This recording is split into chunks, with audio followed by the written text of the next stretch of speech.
Alexandre, welcome to the show. Merci, Miriam. I'm happy to have you here with many hats on that you have.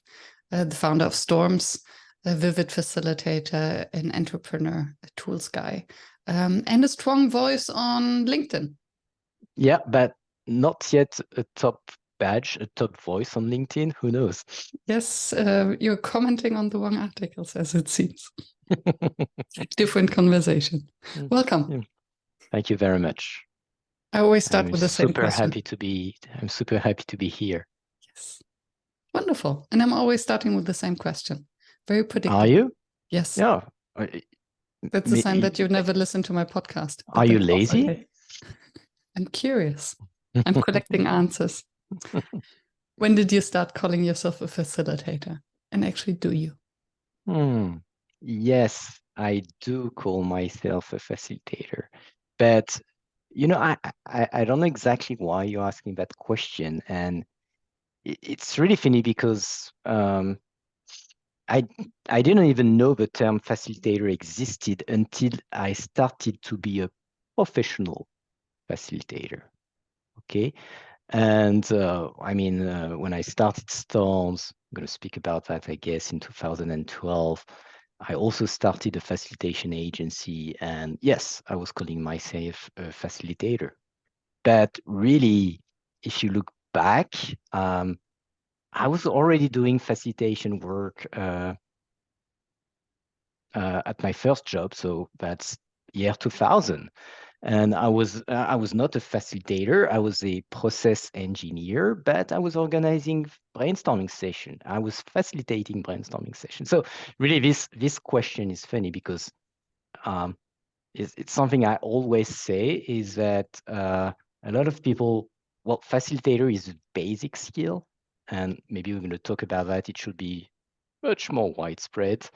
But a lot of people who are doing facilitation work don't call them as facilitators. And it was the same for me. I was facilitating brainstorming. I didn't even know the word existed. And now I'm a pro facilitator and I advocate for everyone to be trained into the skills of facilitation, etc., etc. And I think I've been fighting so much time with, so many people don't even know what it means. And even if they heard the word, they don't really know what is the facilitator, what's the difference with a coach, a trainer. Well, you know all that, obviously. Yeah, there's much more education work we can do. And what I love about the question is that everyone on the podcast approaches it differently. Some wear the facilitation title with pride, and they can exactly remember the moment where they put that on and realize, okay, now I can call myself facilitator. And others are like, I don't want to be a facilitator. I do facilitate, but that's nothing for me. So everyone has a story around that. And I find it fascinating. Also, yes, when did it start? Because for me, it was similar. For me, it was when I read the book of Priya Parker, The Art of Gathering, and she mentions the word facilitator. And then suddenly I had this moment of epiphany, jumping off the couch, taking a sticky That's me. I am a facilitator. And then it was really kind of a strong moment because I didn't know the word either. So when you're mentioning facilitator, you're taking your block, your pad of Post-it notes. So yes. Is that the cliche? If you don't have Post-it pads, you're not a facilitator? This is a very good question, and I'm about to record actually an entire episode with Benjamin Taylor about the cliches of facilitation. Believe it or not. I took it because literally back then I grabbed a batch of sticky notes and a Sharpie and wrote on it, I am a facilitator. Okay. And okay. Yes, this is. We are part of the same community. This is how you recognize, you have some artifacts and mythical artifacts, and these are the two. Totally. And I think it's more than a cliche. It's like I also have my wall of sticky notes and sticky notes all over. And I think that's maybe it's a professional disease, or maybe it's just the way how we think and organize our thoughts. Yeah, well, as for me, there is a fun story about that. I don't know if you know about that. So I started my first job in year 2000. It was the 1st of April 2000. I remember that. And I was hired in an American company that is called 3M. So 3M is the sticky notes. The company that is manufacturing, among hundreds of other stuff, it's manufacturing Post-it notes. And I started as a process engineer in a plant. And guess what was manufactured in this plant? Post-it notes. Post-it notes.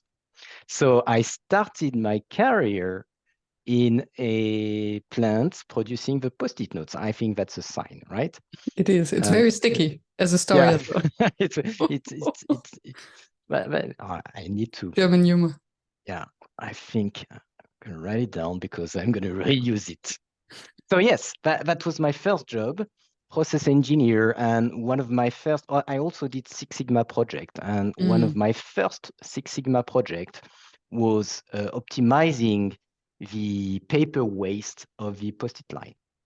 Interesting.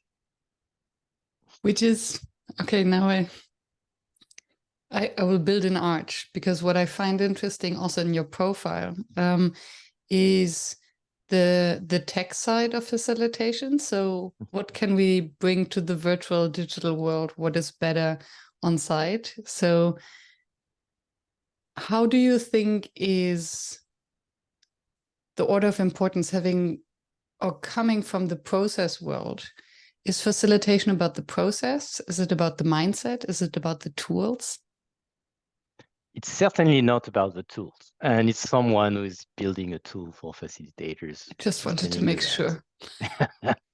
And well, and by the way, that's a huge problem when you look at social networks and LinkedIn posts and Twitter, and not only about facilitation, by the way, everybody's talking about the tools. And what's more important is the process and the methods, and what's even more important are the principles. So it's a pyramid like that: principles, methods, and tools. And everybody's talking about the tools, but what is really important to understand, and what is really important to apply, and the perspective that is really important is the perspective of the principles. So, for example, if you talk about brainstorming, brainstorming is a word with different meanings depending on different people, but there is the tool, the brainstorming idea generation tool, and then you have the principles at the bottom, which are alternating divergent thinking and convergent thinking, and knowing what are the rules to apply when you're in a divergent phase and when you are in a convergent phase. And this is what is much more important than everything else. Yes. Than just applying a tool as a recipe without understanding what you're doing. Beautiful. And what I find many things beautiful in what you just shared. One of those is that you identify brainstorming as a tool. So within the toolbox, so not only the shiny object tools that would be platforms that we're using, for instance. Yeah, of course, you have different categories of tools. Tools is a very wide category, but for me, the brainstorming technique is a tool. Thank you. The process behind is creative problem solving, which is a very powerful process to solve problem with using creativity. And the principles behind, you have many, but one of them are alternating, diverging, and converging. And you have the same for design thinking, you would have brainstorming, which is a tool of the process of design thinking. And then you have the principles like empathy, iterative, stuff like that. Yeah. And then thank you for dissecting that. And it would actually be interesting to have, a visual with all these tools or the main activities that we're using boiled down to their principles. Because I think then you have these meta principles where almost every facilitation tool stands on, which is equality of voices, non-judgment. Yeah. Yeah. And and once you lay all these facilitation principles, everything you do on top, which might be a process, an activity, or a tool that you are using, when you are using it, it must respect the principles. And when you follow a methodology, if you change it, you have to make sure that it still respects the principle. And this is what I explain, is that some tools look very simple, okay? And okay, they are deceptively, I don't know if you say that in English, deceptively simple. And so people think that, okay, I can change it just like that. But if you don't understand why it has been built the way it is and the principles that it checks, if you don't understand that, when you change it, you're going to change it in a bad way. And this is typical of brainstorming and not using brainstorming looks so simple, just throw ideas like that and you throw another idea, and then you say, okay, so easy, I can change it and make it my own. But if you don't master the principles that are behind, you're going to mess up everything. You're going to mess up the beauty of this simple tool, and you're going to end up doing bad things. And I would love to dive a little bit deeper into that, because also knowing that in our exploration call, you shared that you started with very large on-site brainstorming sessions. So this was your main product. So what are one of those pitfalls of brainstormings, of doing it wrong? And how can you actually master that? Because I think the biggest nightmare of facilitators, especially beginner facilitators, like, okay, we have this vibrant, great dynamic energy, so many ideas, all the walls are plastered with sticky notes. And then what? Okay, so this is a complex question because maybe we should talk a little bit more about the normal brainstorming with a group of 7 people or 10 people first, and then we'll get to the. Can we do that? Can I speak a little bit about brainstorming in general? So, brainstorming. First of all, we need to define what is brainstorming, because maybe brainstorming is, the full technique from Alex Osborne's book, 1950s. I have one here. I come back. And there it is, applied imagination. 1953 or 2, something like that, for the first edition. So this is one of the book where Alex coined the word brainstorming, maybe a little bit earlier on something else, but here it's really defined. And look at the size of the book. Okay. Okay. A bit more than a centimeter, an inch maybe. Yeah. So you have 360 pages. Okay. So now look at a blog post about what is brainstorming. As many words as he got pages. So yeah. So this is the big problem. Everybody is talking about brainstorming. No one has read this book, except geeks like me. And so it's much it's much richer than people think. It's less simplistic than people think. So brainstorming might be the technique that is described in great detail in this book. It might also be a full toolbox of idea generation technique. And personally, when I talk about brainstorming, I'm a little bit lazy, but for me, brainstorming is you put in the same box reverse brainstorming, question storming, brain writing, all of that for me are brainstorming techniques. Okay. So when I read an article about don't do brainstorming, do brain writing instead, yeah, okay. Yeah. These are just diverging techniques for generating ideas. Okay, so that's the second definition you could have for brainstorming. Okay, and the third one, which I think would be the best one, again, it's incorrect, but it's when I speak about brainstorming, I speak about the art and craft of creative problem solving.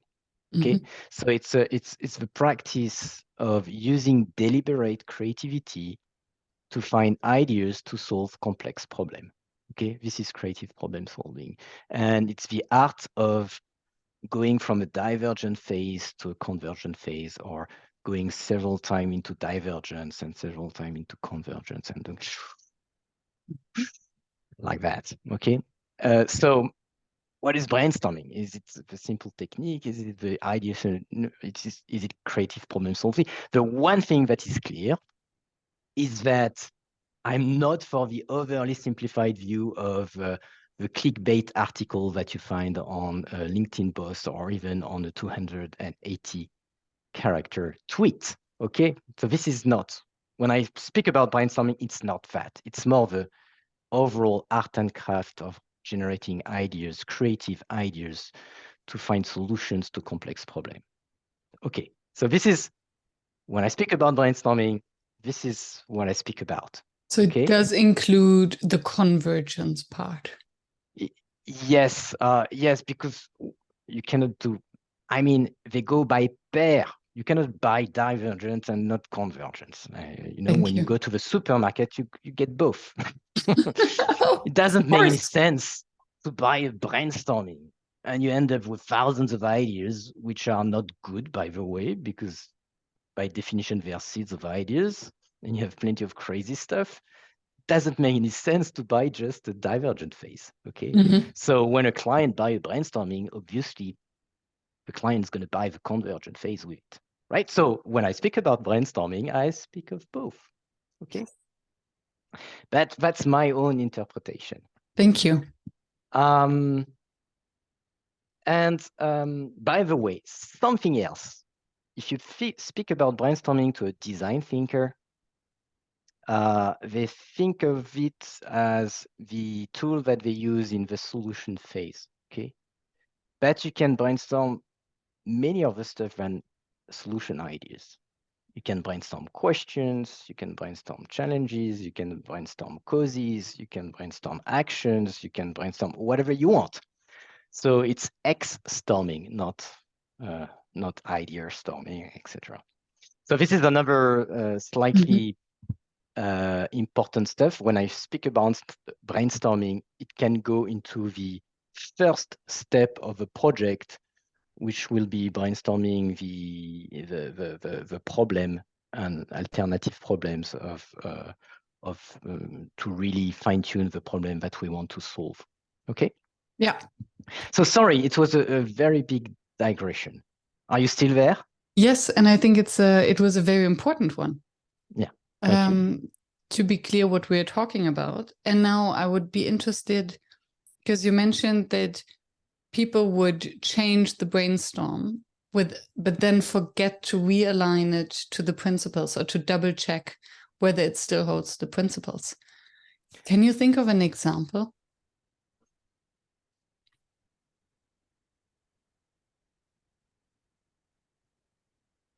I'm thinking it's gonna.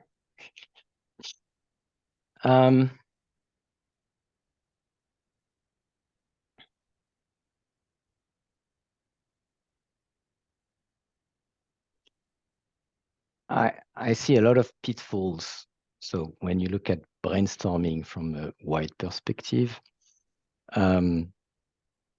I see a lot of people doing some mistakes in the convergent phase, by the way, more than the divergent. The divergent phase is very difficult to facilitate.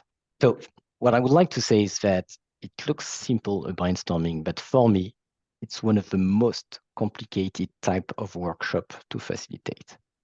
I think it's much easier to facilitate a strategy session or a visioning session or a lot of business conversation. I think it's much easier than a brainstorming because in a brainstorming, as I said, it's not only about the technique, it's not only about the facilitator. You could be a great facilitator.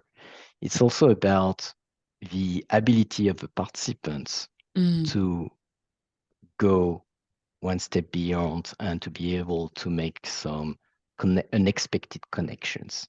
And even if you use techniques, and we use these techniques to help them go further, for some of the participants, it's going to be very hard. And I have seen firsthand the difference between a group of participants who had been trained into deliberate creativity, and in the same room, I had people who were not trained, and the difference, and I was using the same technique, and obviously I was the same facilitator, and there was a huge difference in the quality and the diversity of the ideas generated by the second group.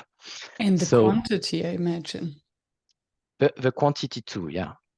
But yeah, it's quite easy to make people generate a lot of ideas, but they're not going to be very diversified, and they're not going to be, the quantity of unique ideas. Yeah. And I would not dismiss the importance of quantity as well, because I think it's a quantity of bad ideas that then helps a good idea to emerge or to make the connections. Yeah. So then I come to what I think is the most difficult step.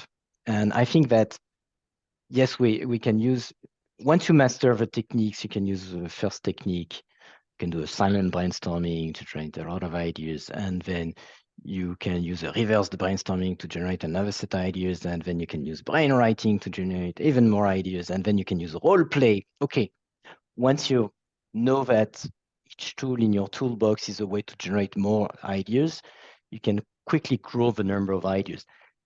As long as the client has given you enough time for that, of course, which is always a problem. So then you're going to do the convergence. So do you know what is the biggest problem with convergent phase? Clustering. Sorry? The clustering. So clustering is complex sense making. And takes time. But yeah, it's so some people put it in the middle as another kind of step, divergent, exploration, and convergence. Some people put it in convergence. Personally, I don't know where to put clusterization, because sometimes it serves as a convergent activity, but personally, I'm using it as a way to diverge even more. So yeah, so the biggest problem with convergence is that the crazy ideas got left out. And usually we get back to the safe ideas. Okay. So, and this is basically because we have forgotten that what we are evaluating are not the ideas as they are written, but the idea as it will be once it will be developed and improved and got more robust. So that's I think one of the biggest mistake. The second thing is when rookie facilitators design their workshop, they put a lot of emphasis on the divergence because they have a lot of tools to do that, and they're gonna put 1 hour on divergence and maybe 25 minutes for convergence. And I've always said that the big rule of thumb is that you need at least the same amount of time between divergence and convergence. And now I think that I would put twice the time. For And the convergence. problem is, yeah, because to have the time to do a really good clusterization, to have the time to really own all the ideas, to make sure that we don't forget the ideas that have some potential but are not really good right now, to create some creative combination between two ideas to make a bigger one. All of that takes a lot of time, a lot of time. So now I'm thinking sometimes if you took 1 hour for divergence, you would need maybe 2 or 3 hours to do a really good convergence. Definitely. And I think that speaking about convergence, a never done before workshop comes to my mind that I once tested. What happens to the convergence depending on the invitation how to cluster? So are we asking the group to combine different ideas and create their own clusters? Are we asking them to cluster according to categories that we predefined? Or are we giving them maybe quadrants? Okay, so you have as many ways to cluster as the one you just said. It really depends. And as I said before, you can have different goals for your clustering. That's what I mean. And because it impacts. So what are So, your rules of thumb how to cluster? so one of the things that might be really important for your clustering is, and I think that's one of the most typical, is that you want people to take ownership of the ideas from the group. Because what was once the idea of one guy in the room, you want them to be owned by everybody. So when it's your priority objective, you use the clusterization for that. You want everything to happen organically with the participants. So you put all the ideas, and of course, depending on the number of people, but let's say we are in a typical 7 people brainstorming or 10 people brainstorming, you put all the ideas and they have autonomously to regroup them and to clarify them. Okay, who did this one? I don't really understand. Yes. Okay, we can put that way. And that way they sift through all the ideas. And at the end of the exercise, not only they have these clusters, but more importantly, because it was your goal number one, they have ownership of the ideas from everybody. Okay. So, and for me, that's the traditional classical way of brainstorming. And in this case, you absolutely don't want to have preconceived categories because that way you influence. Okay. So the I don't remember. I think it's one of the method of, I'm looking at my library here. Maybe it's in the art of focused conversation. I don't remember, but really the idea is that you put empty columns or empty flip charts with a symbol that doesn't mean anything. Don't put a letter because a letter could influence. Don't put a color because color have big meanings. So you put a symbol that, and then people put the ideas together like that organically, iteratively. It takes a lot of time. And to be honest, we never have such time. We are not never given enough time to do a really good clusterization because it could take hours, especially if you had hundreds of ideas before.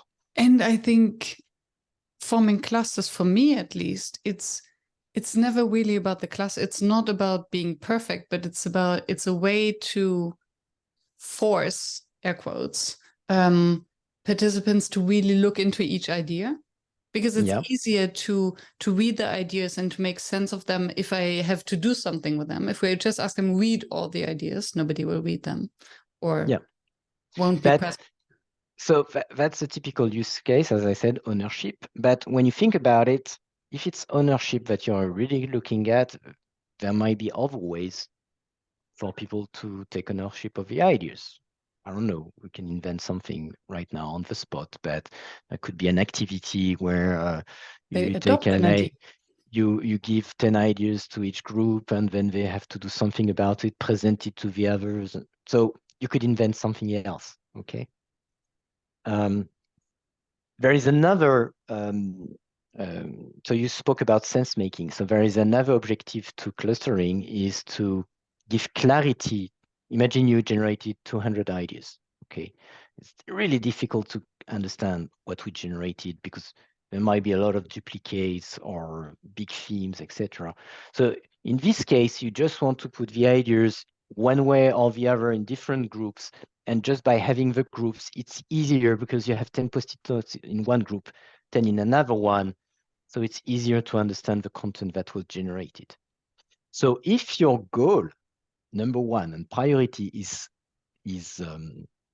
clarity, this is where you could use AI clusterization. Mm-hmm. Not with post-it notes, of course, but with virtual post-it notes. You use AI clusterization, one click on a button, clusters are created, and then you have a better clarity on the hundreds of ideas. It's much easier to read them because you can read them group by group. Maybe then give each table one cluster to explain to the others, and you can generate something interesting. So you see that these are absolutely too extreme. You have the 10-second clusterization, you have the 3-hour clusterization, and I don't say that one of them is bad. I just say that they are for different objectives. Yes. Clarity, readability, and very quick, and ownership. Yeah, and what I thank you for pointing that out. And this was the insight that I got from this workshop, just testing different ways of clustering with the same ideas and different groups, that depending on the clustering exercise we suggest to a group, we elicit different sorts of conversations. Yeah. Because if you give them clusters or you ask them to put them onto sticky notes, it's just which ones fit together. And if you ask them to, with a different sort of clustering, maybe a more precise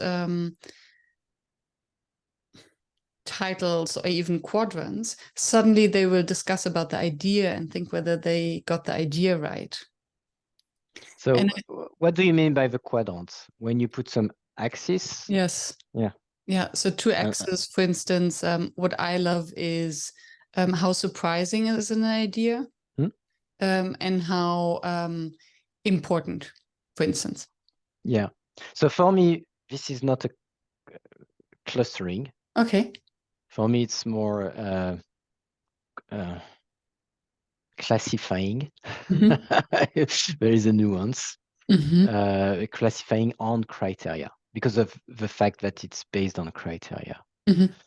But yeah, and one of my favorite exercise is the COCD box, which is there is another name, but I've learned it. COCD box is when you have the blue ideas, the red ideas, the yellow ideas, and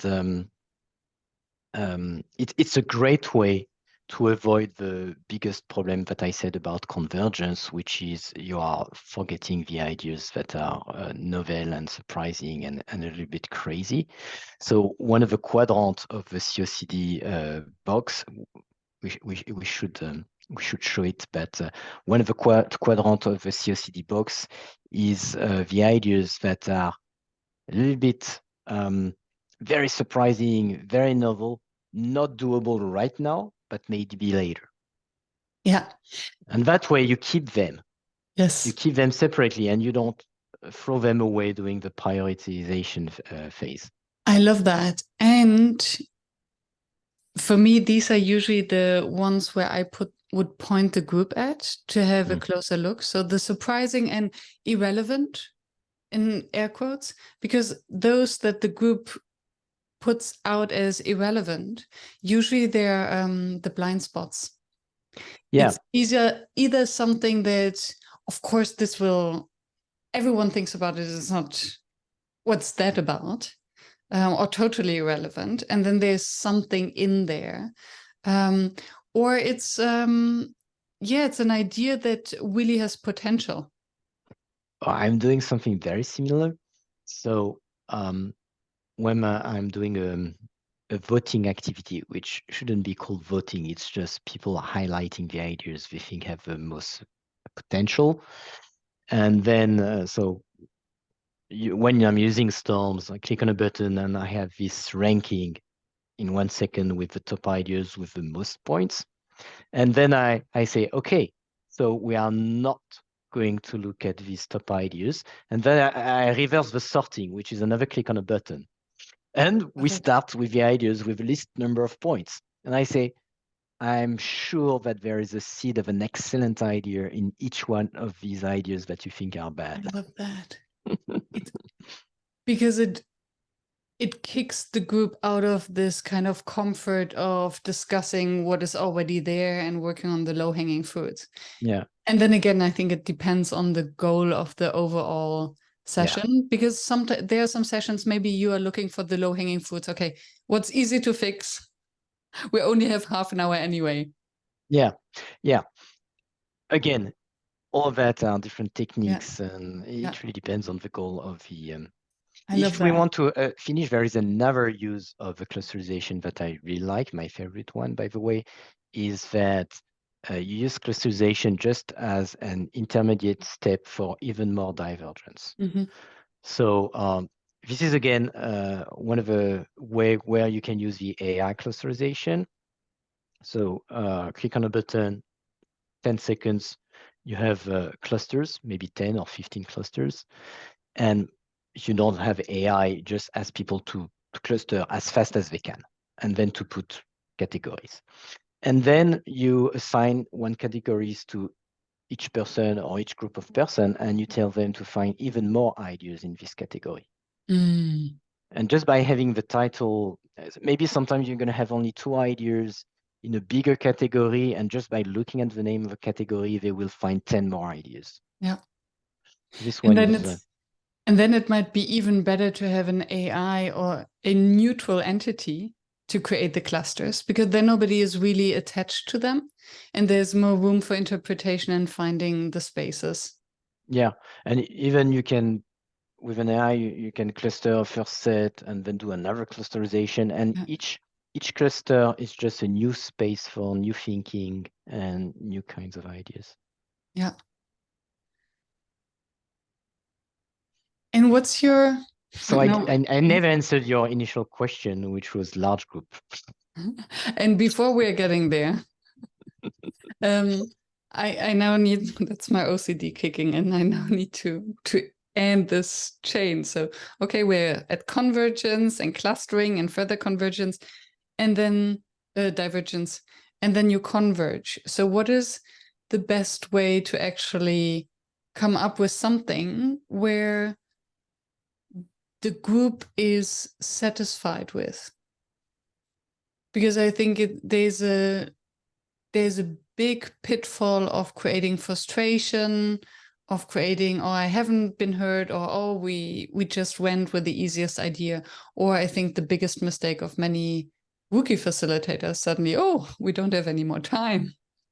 Yeah, well, so time is always the big problem, and not only because we are a rookie facilitator or not, it's because we never have enough time for our workshop to do, especially if we are speaking of brainstorming, quote, sessions. You need a lot of time to do a good divergence. Well, first of all, you need time to train participants and to preheat and to heat their creativity. Then you need time to do several steps of divergence. Then you need a hell of a time to do the clustering. And then you need as much time to do the convergence. So it really means that you need to sell a day at least for that. And most of the time they give you 2 hours or 3 hours, and you have a day, but you need to do so many other things. So yeah, a lot of time we just don't have the time, and we have to rush, and it's a problem. But it's a bigger problem in our current world, is that we don't take the time to do the things seriously and in depth. Anyway, ranting aside, what was the question? What's your favorite convergence? Oh, well, COCD box, as I said, is really, really good as a way to, to set aside the crazy ideas, keep them, and then I never finish a workshop with a convergent phase. I always finish a workshop with a greenhousing phase. So greenhousing is transforming a seed of an idea into concept. Okay. That's very smart. Because ending a workshop with, ending a workshop after ideation, as I said, no, it's a nonsense. You don't want to finish with 150 seeds of ideas. Ending a workshop with the top 10 voted ideas is not great too, because these are one sentence ideas. And if you don't capture what's in it, or if it's just it is still seeds of ideas, and I don't think it's enough to be something that you can actionable after the workshop. So this is why I always want to have a phase where I develop the seed of idea, I greenhouse it to make it more robust and as a concept. Okay, so usually what I do is that, imagine that we have a top 10 ideas. I would do 10 breakouts online on site. It's not a problem. And each one of them is going to greenhouse the idea to discuss what's good about the idea, what are the issues with that idea, and at least a first round of ideation on how to make it better. And then we go from this one sentence idea to something much more robust. Maybe you have an experiment. What I like to do is not an action plan, but an experimentation plan. What do we need to test, to validate, or what do we need to research to make it better, whatever. Love that. And then it reminds me of personal to-do lists, where we write on our to-do list, we write copy of website, and then we never do that because we haven't mapped out all the smaller steps that are actually actionable to do that. Research others, think of our key message whatsoever, who is the target audience. And with the greenhouse, it's okay, this one idea is so vague that nobody can actually do something with it. So we will constantly procrastinate because it's so uncomfortable. But by having it more concrete, some additional seeds, an action plan, people will also feel more ownership to actually push the idea further, maybe create some seeds of curiosity so that actually on Monday morning they think, oh, yes, let's find out whether it does work. And what you're saying is touching something that is, I think is the most critical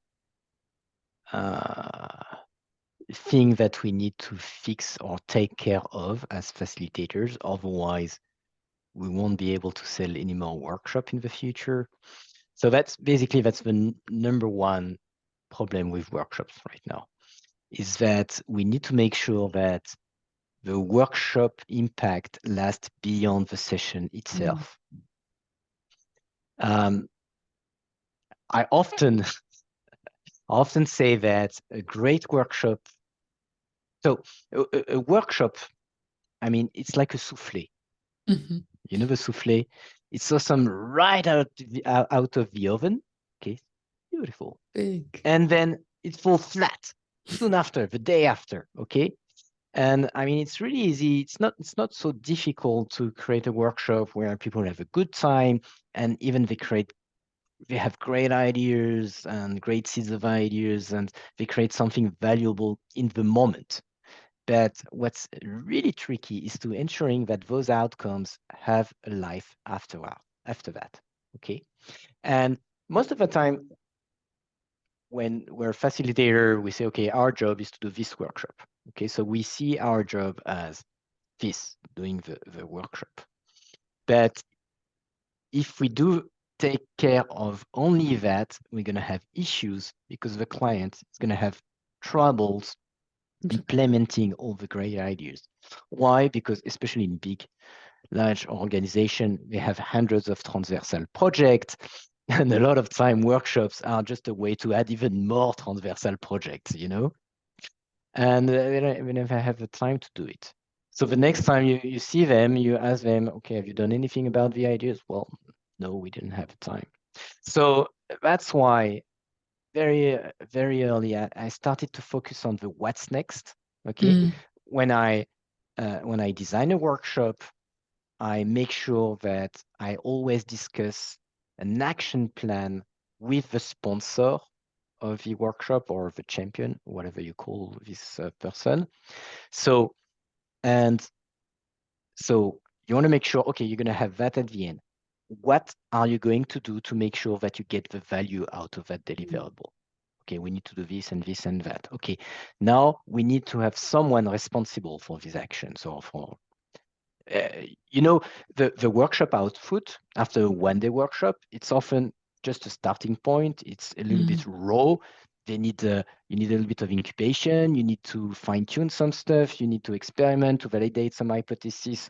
Okay, so it's not a finished product that you have at the end of a workshop, except if you do a 1 week sprint. But typically, you have something a little bit raw. So before the workshop, you work with the sponsor. You define a governance plan for the deliverable, which involves knowing who's going to take care of the deliverable and transform it into value. Okay, because after the workshop, it's never value. It's only after. Okay, so who's going to take care of that? And if possible, you have this person in your prep meetings, so that this person already knows that they're going to be the one to take care of the deliverable and transform the deliverable into real value for the company. And that way you're going to have an ally in the room, because this person really wants the deliverable to be very good, so that they have less work at the end after the workshop. So that's my biggest most important thing, because I think that otherwise you're going to have workshop fatigue. It's already a problem. It's not the future. You have workshop fatigue. You have post-it note fatigues, because I don't have statistics, but my guess is that the majority of workshops are creating potential value at the end, because facilitators are okay, methods are okay, participants are okay. But the problem is that we are not transforming this potential value into real value for the company because of what happens after. Yeah. Does it make sense? Totally. And I have one chain of thought that I will park here, because before I want to just double check, I have this general question that I always ask: what makes a workshop fail? So would this be your workshop failure? Workshops fail if they don't deliver potential, or something else? It could be the answer to this question, but for me, it's more the question would be, what's the number one most critical factor for us facilitators and workshop? If you ask me the question, why workshop would fail, I have another thing that I think is really important and not discussed a lot. Well, I've never been in a facilitator training recently, so I don't know what you discuss in this kind of training. But anyway, the one thing that I think now my agency is very small. I do only one workshop a month. I really recentered on storms and other projects, but before I had a team, and when I was training my younger facilitators, the one thing that I was telling them that is the most important part of workshop prep is the first meeting. And the first meeting, I call it the scope meeting.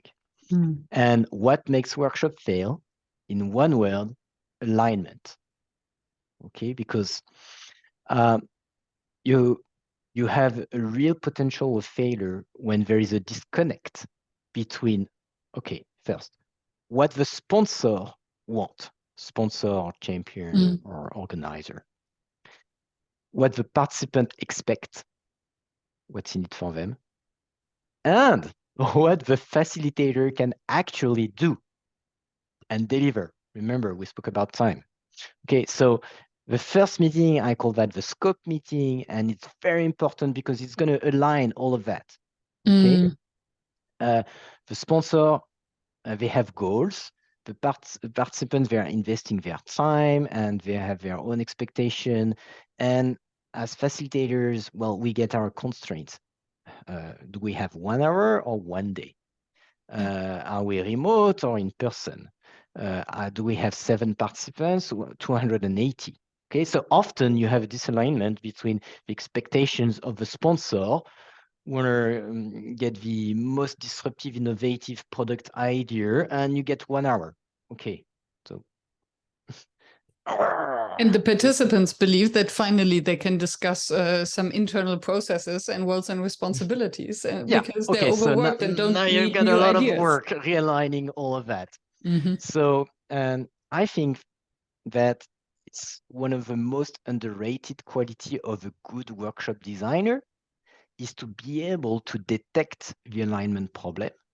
So in my agency, we had a set, we were always saying to our client, okay, in the first meeting, please don't run away, but we're going to do the questioning and we're going to ask you hundreds of questions.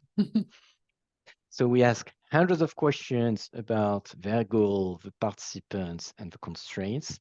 And then one of the most underrated skill of a workshop facilitator would be detecting in real time the misalignment between the different stuff and being able to say, okay, here we have an issue, here you have too much expectation for 1 hour, so maybe it's a day, or we reduce the expectations, or maybe it's an in-person, but we won't be able to have all the right person in the room. So being able to detect all of these in real time is the best way, because you just have to do one meeting and you get 80% of alignment, or at least you raise the warning and the red flags, and you won't have, because if you don't say that in the first meeting, the more you wait, the more you're going to have problem telling the sponsor that, oh, I'm sorry, we cannot do what you want to do because blah, blah, blah.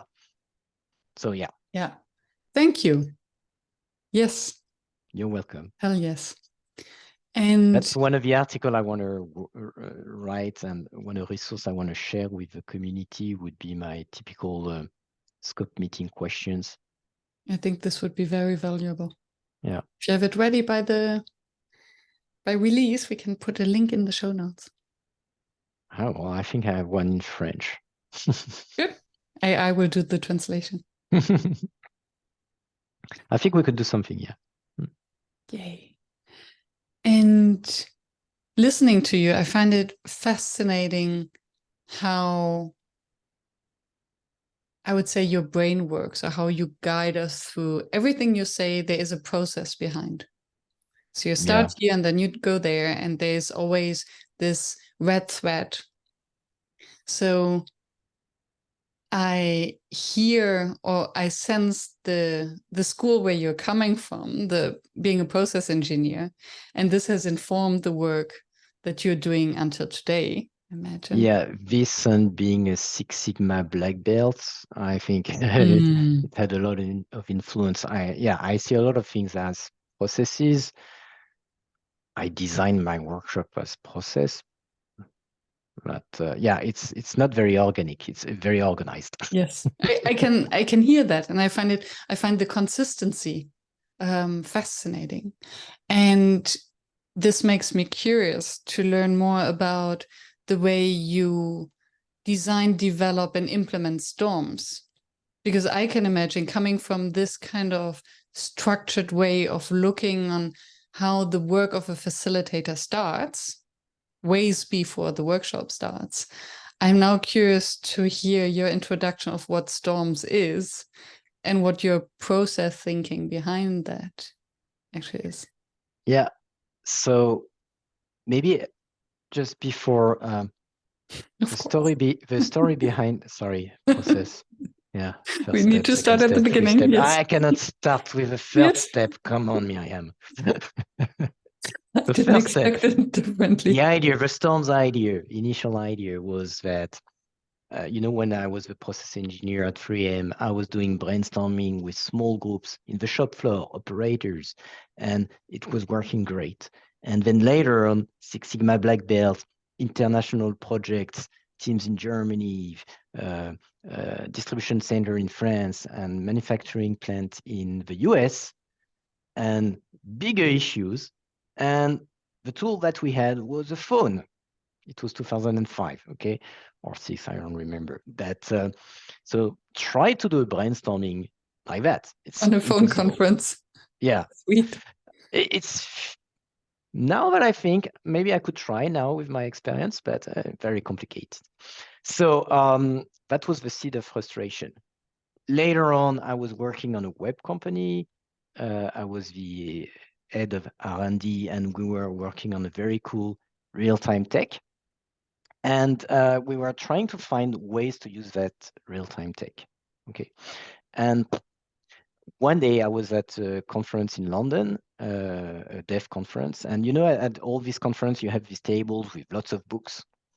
And I really love that. I like all these business books and stuff book. And one of the book, I don't know, I just saw the book and I saw Gamestorming. Hi, Dave, number 1, and hi, Dave, number 2. And Sunny. So, and Sunny Brown, please. Yeah. Well, I was focused on Dave. Then you haven't met Sunny yet. I had this love for brainstorming before, so I took the book. I read the book in the plane, especially the chapter 1. And now we get to what I wanted to tell you is that in Gamestorming, the chapter 1 is the one where it explains the divergence and convergence and how you create games with the alternating divergence, exploring convergence, and then all these things, which is a process. Okay, it's very processed. Maybe you have all these beautiful drawings that looks very organic, but in the end, the process, the way to design games, workshops that they are advocating is very processed. And so I had this seed of frustration from not being able to do remote brainstorming. I had this real-time technology for a web application and then the Gamestorming book, and it clicked. And I said, I need to do an application to do sophisticated brainstorming online. So that was the aha moment of the idea of Storms. So I created that company. A premature idea. And why I also say that is that it really clicked the first chapter of Gamestorming because of this step-by-step process, because this is what I was already, as you said, a process engineer, and the way I was doing my brainstorming on the shop floor. And this is why from the first version of Storms, when you design your workshop, so in 2012, when you design a workshop, you designed it as a series of activities, just like that. In whiteboard application, you have a whiteboard. It's very organic. But what people do is that they do big square where you have activity 1 and then activity 2 and activity 3. So they replicate the process like that. But in Storms, it's a feature. You prepare your workshop with a series of steps, and step 1 you do divergence, step 2 you do convergence, step 3 you do greenhousing, for example. So that was, since the first version, we had this sophisticated feature of having a process where what was shown on the screen was different depending on where you were in the process. And now it's 12 years later, it's still a significant difference between Storms and the other application on the market, especially whiteboard application. The board is different, and the step system is a huge, significant difference between us and the others. What do you mean? Well, they don't have this step system, and in Storms you can prepare your workshop before, and when you have a divergent step, you have a button to add cards, ideas. But if you set up another step where it's voting, you don't have a button to create card, you have a button to vote. The cool thing about that is that the interface for the participants is much always easier. at the most simple level for them to do the job. So that's why one of the reasons Storms still exists without any marketing budget is that it's really, really ultra simple for the participant. And one of the reasons is due to this step system because the interface adapts and shows only the controls that are needed depending on the step you are. And so it's really cleaner and much more streamlined than using Miro or Mural that I love, by the way. They are a really good whiteboard application, but we are very different and there are some stuff that we do better and some stuff that we cannot do. Thank you. And Miro and Mural are not necessarily workshop tools. They're used for workshops and they're also used for other things. Well, I think there is a big, in the mind of a lot of new facilitators, if you ask for a workshop tool, they're going to tell you a whiteboard. Yes. And it's funny because I think if you would look at, I don't know the Mural community that well, but I know a little bit of the Miro community. And from what I see is many of them use it for their day-to-day work and for structuring and for meetings and for collaboration, but not necessarily for facilitated group work. Yeah, well, a lot of the Miro community is very large and facilitators are part of that community, but not small all. one, Storms, on the other hand, it's really focused on facilitators. And one of our key advantage and benefit is that it is very, very simple for first-time participants. So when you're a facilitator, you're having a group that you've never had before, you don't have to spend 1 minute on explaining the tool. It's so obvious that you just say, okay, click on the plus button and add an idea. And you don't need to drag and drop, zoom in, zoom out, pan left, pan right, all of that stuff. Because for each one of the steps, the screen reconfigures itself to show only what is needed to do the task at hand. So that's one of the big reasons that Storms is so adapted and why people who know Storms and use it one time, they get addicted to it. The second thing is that we have very powerful feature because remember my dream at the beginning when I say I wanted to do a tool to do sophisticated brainstorming. Because of all that I said about brainstorming, brainstorming is not just about throwing ideas just like that. It's much more than that. So you can diverge silently, you can then show all the cards, then you can merge the duplicate, then you can cluster, then you can converge with many different kind of voting dynamics, and then you can greenhouse the ideas. All of that you can do with Storms, and we have features for that because it comes from the way I was doing workshop before. So then it's a platform, it's a tool that allows all different sorts of brainstorming from A to Z? Yeah, basically it's very good if you need to diverge and converge and develop ideas. So diverge, cluster, converge, develop, and rate the final concepts. Storms is really, really good if you want to do that. Yeah. I remember, I will host my first session on Storms tomorrow. Ooh. Hello, Elise. Hello, Dave. And there is a rating step at the end, right? Yes, and the greenhousing as well. Yes. Yeah. As part of the New Rules for Work experiment that Storms is sponsoring. Great experiment, and I think that they are trying to organize even more workshops and experiments. So I invite, maybe you're going to post the link because yes, yeah, if they're still running, definitely. Otherwise, the festival in January 2024. And you mentioned sophisticated brainstorming. It's just because I want to differentiate myself from the blog post brainstorming. Okay. Just wanted to make sure that I asked the question. And the fact that it's not only divergence, it's, as I said, divergence, clustering, convergence with many different techniques and developing the ideas, and then rating using multiple criteria rating. This is really sophisticated. This feature alone, great for group decision making. It could be a product on its own. And but it's really a pity because it's not used a lot.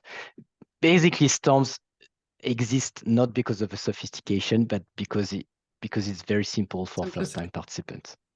So me as a geek, I'm really happy about the sophistication part, but I have clients mainly for the very easy for participant part. Yeah, and I have deep admiration for peeling everything away to keep the simplicity, because it's not easy. And very difficult. Very difficult. So storms nearly died a few years ago. I won't get into the detail, but it was only because of COVID that suddenly we saw a spike of new users that I decided to reinvest in the tool. And we did 2.5 years of redesign. My God, it was my longest project. It was so hard to wait such a long time, but we know we're a very small team, so it takes time. But we knew exactly where we wanted to go because it was 9 years of experience that we really know exactly what to do to improve the tool. Yeah. And we just re-released the tool in January this year. Fascinating. And I really love what we have done. And I really think that we've done a really good tool. The problem is that very few people knows about storms because we don't have a marketing budget. Yeah. So it's very difficult to, I think you ask in January,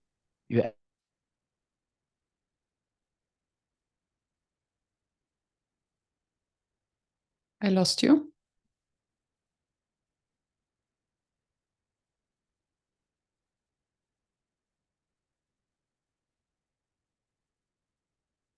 Oops. You froze for a moment. And now I'm good? Now you're good. Oh, okay. Anyway. Yes. COVID, storms, simplicity. Yeah. I can imagine that there is, and this would fill an entire other podcast episode on the pros and cons of such simple tool, because basically you force the participants to only focus on what's on the screen and on the ideas and on the content, and not to follow all the shiny objects that are otherwise around. So that's why one of the use case storms works really great is large group workshops, because at least, well, you have open space that are very organic and very chaotic. But when you want to do a large group workshop on a very specific topic and have some solutions at the end, you need to be very structured. You have to be very process oriented. And this is where storms really shine. You have 50 people, 100 people, 300 people in a room. I even did 1,200 people in the same room. And it was not a presentation seminar. We were working on the vision for the company and strategies and dream scenario and nightmare scenario. So all of that with 1,200 people in the room, 400 iPads. And because it was very precisely engineered and processed and we had storms, we were able to do that in something like 3 or 4 hours. So yeah, storms is really good for large group. Yeah. Forget about the 1,200, but even you have 60 people or 100, it really shines in that situation. Also, it shines now with hybrid a lot. Because in hybrid, you need a tool that works as well on a smartphone for the people that are in person, and on laptop for the person that are in remote location. Yeah. And a virtual whiteboard does not work great on a smartphone. That's true. It's too small. Yeah. And what I would be curious about, because it sounds for me now like, why would you do a brainstorming in person. Just the idea of having all the sticky notes with the handwriting, or even, with handwriting that nobody can read. Then you need to take pictures of that. Nobody wants to look at this again. Everything is kind of chaotic. And still there is this special buzz about it, or many people want to go back in the room. What is your in favor of one or the other? So my facilitation agency, it's called ILO, because I love to mix high tech and low tech. Okay, so this is a hint to my answer. And my real answer is it depends, as always. What are the goals? What are the constraints? How many participants, etc. But I think that there is it's the tradition. The tradition of using post-it note is very sticky. Okay, to use your own joke. I almost laughed.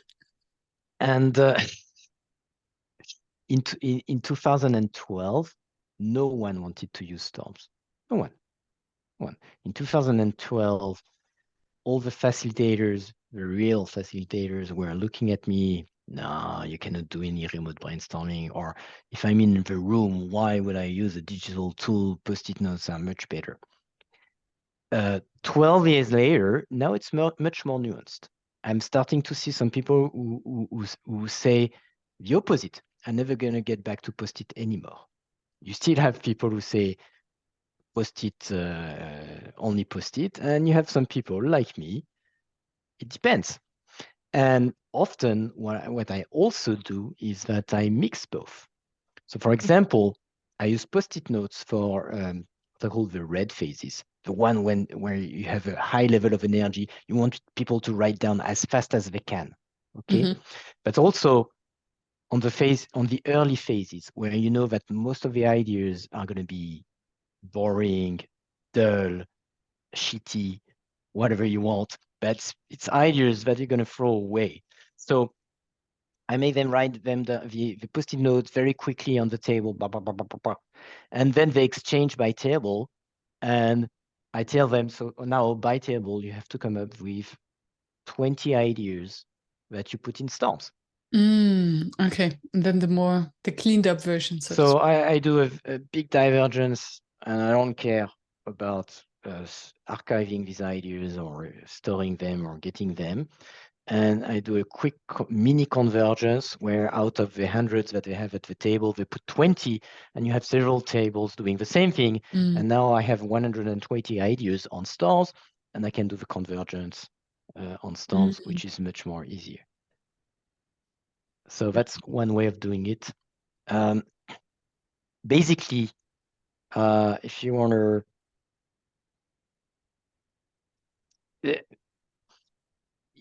it really depends what you want to do with the post-it notes. But if it's only for then being able to cluster and vote, you can use the full digital way. It's not really a problem. Yeah. What I really love for the low tech are card decks.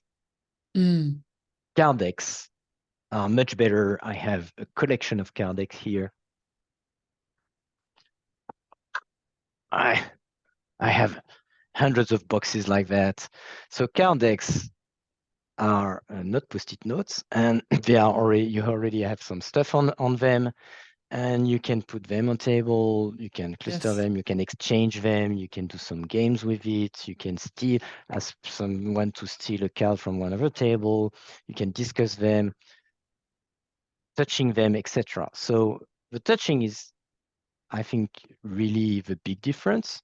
And the exchanging, if you do some dynamics where you exchange ideas, that might be where you would keep the post-it notes. If you take an idea, you give it to someone, or you have a ceremonial like that, can bring a little bit of something. Yeah, okay. the tactile experience. Yeah. Low tech is perfect for card deck. Low tech is perfect for prototyping also. Yes. So these two are much more important than post-it notes, in my own opinion. But I know that some people will disagree with that, and it's okay. The religion of post-it notes. Yeah. I recorded, I think it was episode 39 or 38 with Tamara Eberly from Canada. Yeah, I know her. Yes, on the topic, what if we didn't have sticky notes? And this was also long before COVID. So how can we facilitate? Can we facilitate without sticky notes?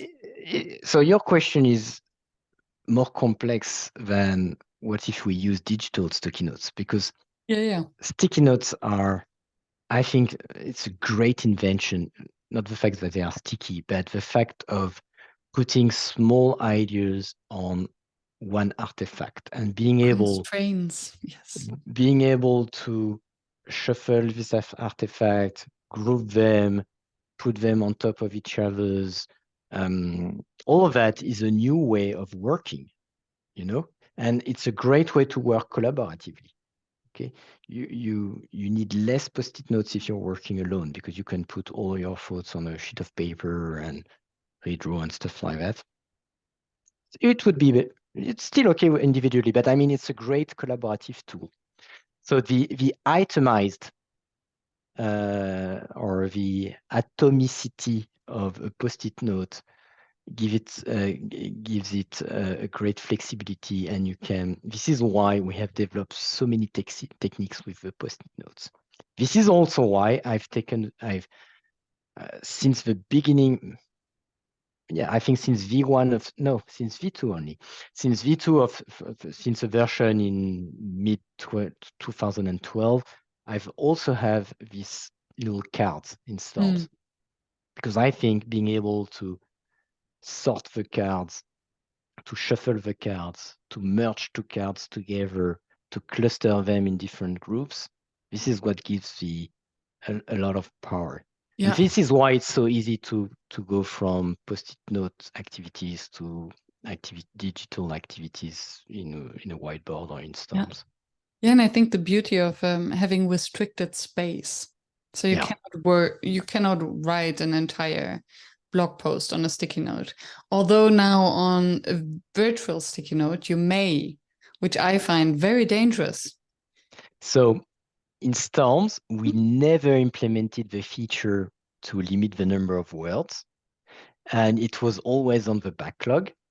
And in fact, we never had any issue. Oh, really? We often have a question, and I had the question initially too. And I think it's on the backlog since 2012. Being able give the ability to the facilitator to limit the number of words on a post-it on a card to X. Yeah. And in fact, we have seen that just by telling the participants, make it one word, make it one sentence, or one title and a paragraph. Or asking more precise questions. I think it's enough. Yes, that's true. Yeah. What remains your number one facilitation challenge? Well, I think I have answered this question when I was speaking about the souffle. I really think that getting our client to really do something about the deliverable after the workshop, I think that's the number one. I don't know if when you say what number one facilitation challenge, I'm thinking facilitation as the whole activity, but is it only during the workshop? No, it's whatever I want. So if it's whatever I want, I think the number one challenge for us facilitators is making sure that our clients, we won't be there after the workshop, so our clients are going to transform this output, which is intangible, into real value for the company. I think that's the number one challenge. And for you personally, inside a workshop? Oh, you make me curious to ask. So let me think about this one. What would be my number one facilitation challenge during a workshop?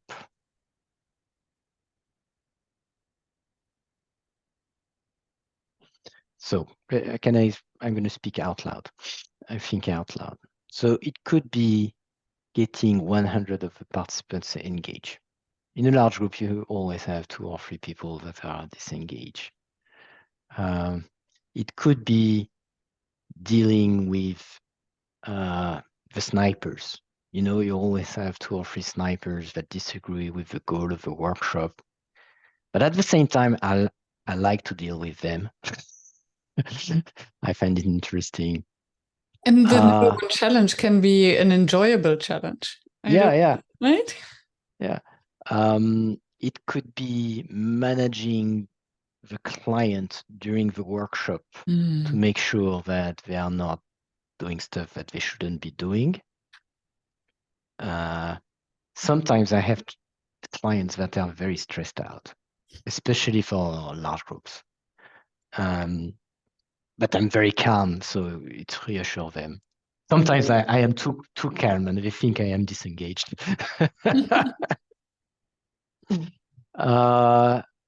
What else could it be? It's not using the technology for sure.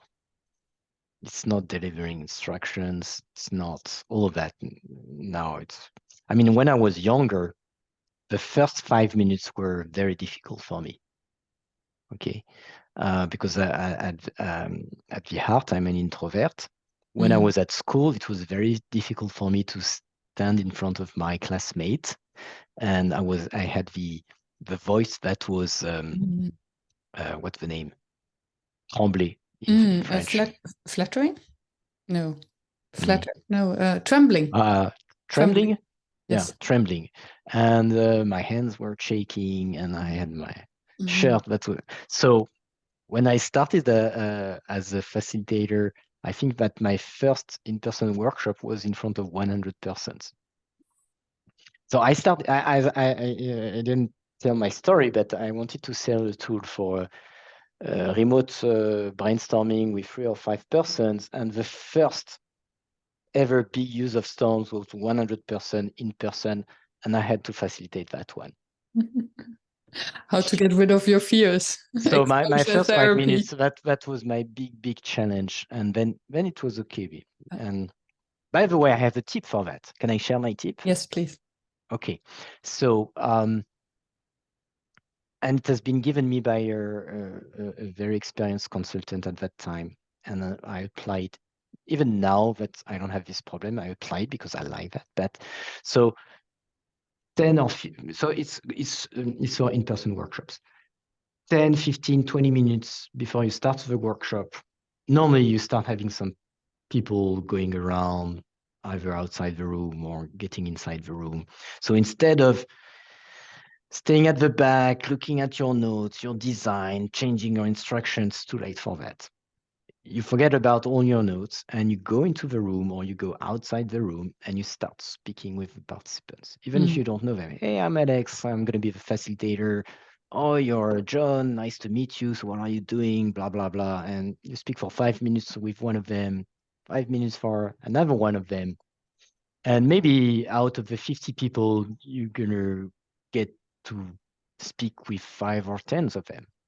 So that way, when you start your introduction, you have in the room, you have 10 or 20 eyes, 5 or 10 pairs of eyes that you already know, and they know you. And as you have already created a connection, they want you to succeed. They smile at you. And so there is this sort of connection that is very reassuring. And just by doing that, even if you're an introvert like me, and at the beginning, it was very difficult to do this first 2 or 5 minutes, well, it's going to be much easier now. Beautiful. Thank you. I do it. I always do it. And I think it's also nice for the participants just to be welcomed and creating safety already from moment one. Yeah, and I've developed this ability to do, it's chit chat, but it's not artificial. Yeah. You have to really care and really, you have to ask questions where you really want to hear the answer. Okay, so even if it is chit chat, I don't know if you're interested in sport, ask question about, well, did you do any sport this weekend? Or if you're interested in, ask questions where you really care about the answer, and they're going to sense that. Yeah. And then you can use the same chit chat as a way to create a soft opening. I call that a soft opening for my remote workshops. So my remote workshops, I open them not a lot before, maybe 5 minutes before the start. And if it's a small group, I do my usual chit chat. Oh, nice. Let me have a look behind your, oh, you have a nice drawing. What is it about? Tell us a story about that drawing. So that when people enter, there's not this awkward silence, you know? Yeah. And if I have a larger group, I would have an activity that starts 5 minutes before the start of the workshop. And it's designed like any other activity, except that it's an activity that it's okay if someone arrives late and don't do that activity. Nice. Okay, so it's not the icebreaker. The icebreaker, you need to have everybody. Yeah. But this soft start activity is just a way for people to get to avoid the awkward silence in a large group. And I think it's important because there's a reason why some people show up early. Because I think the default is people show up at the hour whenever it starts. So if there is someone who joins 5 minutes early, it's because they do want to connect, or they do feel a little bit insecure, or they're seeking something. Yeah, and it depends on the country, of course, and the culture. In some culture, nobody's going to arrive 5 minutes early, but you're going to have one person who arrives on time, and the other is going to arrive 5 minutes late, and some people 10 minutes late. So you still have to do. When I do my design, I'll always start with at least 5 minutes late, or maybe sometimes 10 minutes late. Yeah. I think that's a very important tip. Yeah, this one is easy to implement. Yes, but difficult to remember because we never have enough time. Yeah. So that could be the #1 facilitation challenge too. We never have enough time to do the job the right way. I don't know you, but me, it's always a problem. I'm German. If I wanted, for brainstorming, I would do a 15 to 20 minutes creativity training, and then 3 or 4 rounds of ideation. So that's 2 hours. And then 2 hours for exploring the ideas, and then 2 hours for converging, and then 2 hours for developing the greenhouse. ideas. Wow. Alexandre, thank you. Yes, Miriam. Thank you for the deep dive into brainstorming and storms. And creativity. And creativity and process. And facilitation challenges.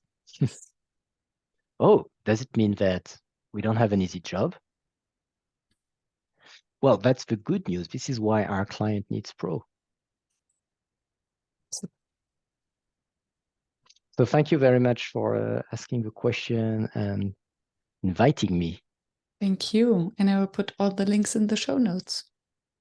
I hope so. I'm going to click on them. Wonderful. Thank you very much. Thank you. Dum, dum, dum, dum.